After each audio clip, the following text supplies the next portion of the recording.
तो समझ में नहीं आता है। प्रधानमंत्री जी 8 साल पहले यही बात राहुल गांधी जी आपसे कहते थे, तो जब देश की सारी चीजें जीएसटी के मार्फत खत्म हो गई, हमारी उम्मीदें और सपने खत्म हो गए, जीएसटी ने मिडिल क्लास के व्यापारियों की जिंदगी तमाम कर दी। चिड़िया चुग गई खेत तो अब का होता है। प्रधानमंत्री जी, आपकी जीएसटी ने देश के 90% लोगों की कमर तोड़ दी। 8 साल के बाद कुंभकर्ण की निंद्रा टूटती है।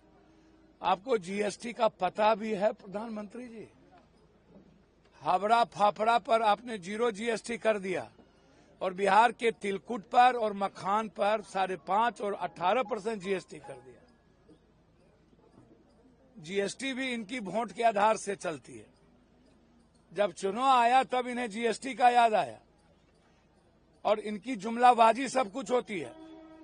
जैसे किसान 1 साल के बाद जाकर के लड़ते लड़ते अपना अधिकार को लिया, बोला कि ठीक है चुनाव आया, बोला हम बिल वापस लेते हैं और आपकी बात मानेंगे। चुनाव खत्म होते ही आज तक हमारी बात, किसान की बात नहीं मानी गई।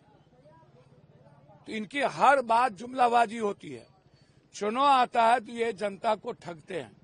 पुराना पेंशन पर बात नहीं करते, नोटबंदी पे बात नहीं करते, डॉलर पर बात नहीं होती है, रुपया की वैल्यू पर बात नहीं होती है, शेयर मार्केट की स्थिति क्या है बात नहीं होती है, हमारे देश की इकोनॉमी कहाँ है उस पर बात नहीं होती है। ये सबको देश में बुर्बके बुझते हैं।